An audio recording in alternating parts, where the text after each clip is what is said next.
Hello नमस्कार जनता, this is सारव। आज हम पढ़ेंगे स्वार्ज रिएक्शन के बारे में। आई होप आपको ये हमारी रिएक्शन की सीरीज अच्छी लग रही होगी 12th बोर्ड्स के लिए, जो पर्टिकुलरली डिजाइंड है।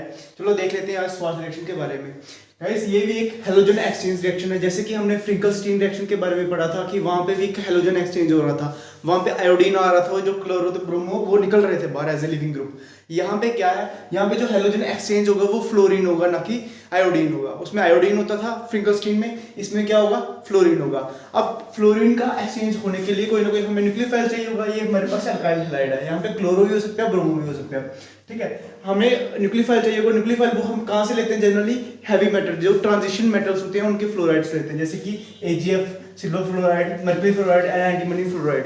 ठीक है, तो इनको लेते हैं और हमारे पास क्या होती है, मतलब ये होती है फ्लोरल के हमें मिल जाता है, फ्लोरिनेशन हमें हमारी हो जाती है। ठीक है, अब जैसे कि ArCl लिया हुआ है, ठीक है, तो इसमें R की जगह कुछ भी इथाइल, मिथाइल कुछ भी हो सकता है। ठीक है, और हमारे पास ये आ गया और हमारे पास ये साइड प्रोडक्ट आ गया AgCl, जो कि इस रिएक्शन की सबसे इंपॉर्टेंट बात है कि यहाँ पे AgCl, यहाँ पे हमें ये चीज मिलती है, जो कि जनरली क्या होता है। देखो, पहले रिएक्शन का मैकेनिज्म को समझ लेते हैं, फिर देखते हैं कि ये रिएक्शन क्यों पॉसिबल हो पाती है। क्योंकि जनरली हमने देखा हुआ है कि जब भी जैसे हम मीथेन को क्लोरीन के साथ रिएक्ट कराते थे and in the presence of HNO, तो हमारे पास मिथाइल क्लोराइड मिल जाता था, बट हमें वैसे मिथाइल फ्लोराइड नहीं मिलता था। यहाँ पे हमें एक ऐसा तरीका है ये, जिसमें हम क्या कर सकते हैं, अल्काइल के फ्लोराइड्स को डेवलप कर सकते हैं, बना सकते हैं। ठीक है, सिंथेसाइज कर सकते हैं। अब हम देख लेते हैं इस रिएक्शन के मैकेनिज्म को। मैकेनिज्म बिल्कुल सिंपल है।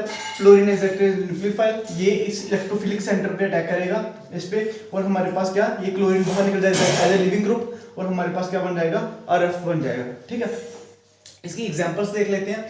एग्जांपल्स, अच्छा, इसकी पहले इंपॉर्टेंट बात समझ लेते हैं कि ये रिएक्शन क्यों पॉसिबल, क्यों फिजिबल हो पाती है। एक्चुअली इसमें होता ये है कि जैसे ये रिएक्शन इसके साथ हुई और ये चीज बनी, और जो AgCl बना, इसके बनते हैं प्रेसिपिटेट। अब क्या होता है कि जब प्रेसिपिटेट बनते हैं तो हम उस प्रेसिपिटेट को बाहर निकाल देते हैं। जब हम प्रेसिपिटेट को बाहर निकालेंगे, अकॉर्डिंग टू ली-चैटलर प्रिंसिपल क्या बोलता है कि अगर तुम किसी रिएक्शन की प्रोडक्ट की कंसंट्रेशन को कम करोगे तो मैं उसकी प्रोडक्ट की कंसंट्रेशन को बढ़ाऊंगा। मतलब मैं अपने रिएक्शन को उस तरफ शिफ्ट करूंगा, उस इक्विलिब्रियम को उस तरफ शिफ्ट करूंगा जिस तरफ प्रोडक्ट की कंसंट्रेशन बढ़ रही होगी, क्योंकि मैं इसको कम कर रहा हूँ ना प्रोडक्ट की कंसंट्रेशन। जैसे PPT बने वैसे मैंने PPT बाहर निकाल दी, तो क्या होगा, मैंने प्रोडक्ट की कंसंट्रेशन को कम कर रहा हूँ। तो अकॉर्डिंग टू ली-चैटलर वो प्रिंसिपल बोलता है, अगर तुम प्रोडक्ट की कंसंट्रेशन को कम करोगे तो मैं उसकी कंसंट्रेशन को बढ़ाऊंगा। उसको बढ़ाने के लिए उसको क्या करना पड़ेगा, रिएक्शन को फॉरवर्ड साइड शिफ्ट करना पड़ेगा, इक्विलिब्रियम को फॉरवर्ड साइड शिफ्ट करना पड़ेगा, इसलिए हमें ये पास मिल जाता है। इसकी एग्जांपल देख लेते हैं।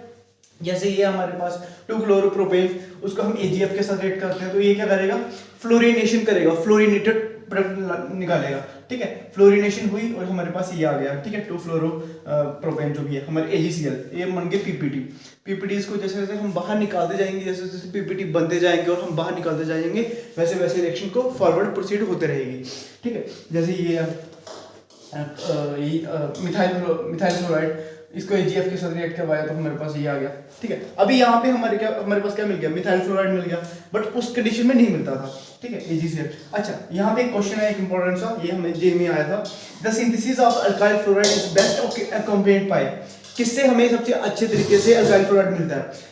पहला ऑप्शन है फ्री रेडिकल फ्लोरिनेशन, नहीं होती यहाँ से, मैंने आपको पहले ही रिएक्शन के स्टार्टिंग में ही बता दिया, ये नहीं होता। क्यों नहीं होता, क्योंकि ये हाईली एक्सोथर्मिक होता है, ये रिएक्शन ब्लास्ट हो जाती है, मतलब कि फ्लोरीन आपको पता है हाईली रिएक्टिव है। सैडमर रिएक्शन में भी नहीं होता, क्योंकि सैडमर रिएक्शन बेसिकली किसके लिए है, ये अराइल हैलाइड को प्रिपेयर करने के लिए है। ठीक है, इसमें जनरली हम डाइजोनियम साल्ट्स वगैरह बनाते हैं एनिलीन से, उसके बाद करते हैं। सैडमर रिएक्शन भी नहीं होगा। फ्रिंकलस्टीन को आपको बताइए कि यहाँ पे आयोडाइजेशन होती है, बेसिकली आयोडाइड ग्रुप लगाते हैं, अल्काइल आयोडाइड मिलता है हमारे पास। तो आंसर क्या होगा, स्वार्ज रिएक्शन।